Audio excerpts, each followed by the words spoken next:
All right, so at that point, we've got all the pieces together. It comes back in with the rest of our helicopter here. So that means in order to run through the sim, of course, we're going to need to actually cache it out as a new version here. So I'll change it to 3, save the disk, and let that chew on that for a moment. Okay, pretty cool.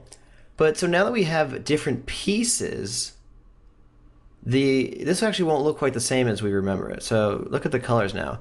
Remember when the body was all green like that? We still have some of the green ones from before because they were not cut. But if I go back to the body here, the one that actually defined the green ones, these don't exist anymore. Like they now have that sub nomenclature to them, the ones that we just made. So if I go to external editor here, one thing I can do is it's actually pretty convenient, just like that. I'm going to say, let's just put an asterisk at the end of each of these. What that's going to do is it's going to say, you know, anything that matches this plus any amount of text that comes after that. And that'll work for us in this case because what do we do? Well, when we cut it up, we added this underscore sub business, sub 1, sub 2, sub 3, blah, blah, blah. So by doing that, and we say close, save, you'll see it actually comes back into the editor here, which is pretty cool. Now watch, turn it off, turn it on, and there we go. It's all back again. We need to do the same thing with the top here.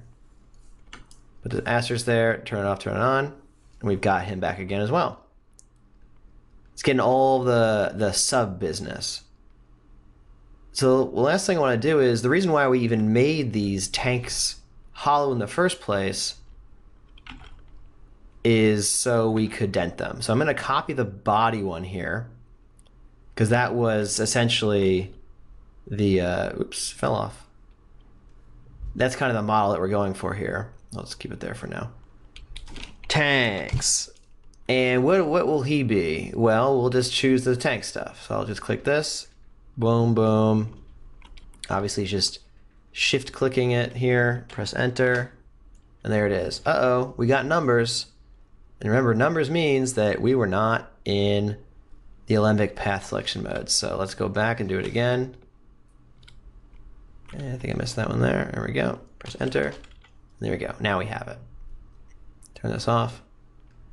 And now we have a brand new category.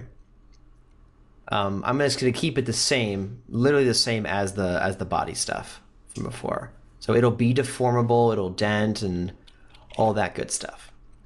So now, I guess we didn't even really need to cache this before. I'll cache yet another one now.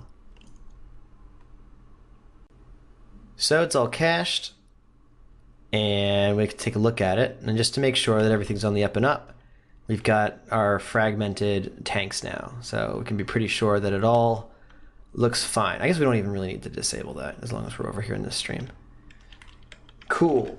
So before we do our new sim, let's just address some of the properties we changed here. Before, when we were debugging, you know, we went the extreme route on the body and said the brake force is 0. Let's just kind of bump it back up to kind of half, somewhere between where it was before. And by half, I mean exponentially half when it was 10,000. So I'm going to keep it at 100. And that should be pretty good. And while we're at it, you know what? That's fine. So they'll just keep that as like that. And the rotors, I think, could benefit from probably coming down. They're a little strong right now. We want them to break without pushing the whole rotor assembly off of the damn thing in the first place. So cool. So let's run that sim out. Let's see what that looks like. I'm gonna go over to, just gonna fly over here to the simulation area so it's on, and let's see what we get. And it's not even done yet, but I can already see we have a problem. As it's coming in, and I guess I should just stop the sim.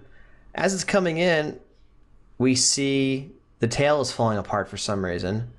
We see a whole bunch of things just kind of breaking prematurely, and something's wrong here. And I can already tell you what it is. In the same way that we had to reset, or we had to at least make our groups up here more robust by adding that wildcard thing in, we earlier, when we were making the cone twist constraint, that was also based off of some numbers here that aren't the right things. Remember we did this to make that line up the propeller shaft? Well, anyway, that doesn't exist anymore. So we're going to have to update that one. That's what we get for trying to do it in an unprocedural manner, I suppose, in the first place.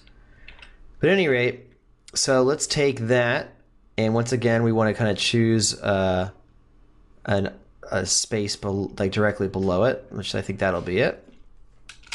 So I'll delete that. I guess we could have updated our old one, but so there we go. So there's our new one. Same thing will apply. We'll make the line. We'll reset this edit here because that's also relative to things that don't exist anymore. But at any rate, I'm just going to line up this bottom point here. You could, of course, write your own little algorithm to just do this for you. But considering that we only need to do it for one constraint, I'm just going to say, forget it. Let's just do that. So now everyone's happy again, and we won't have some crazy cone constraint ripping our helicopter apart prematurely. So let's see what that looks like now.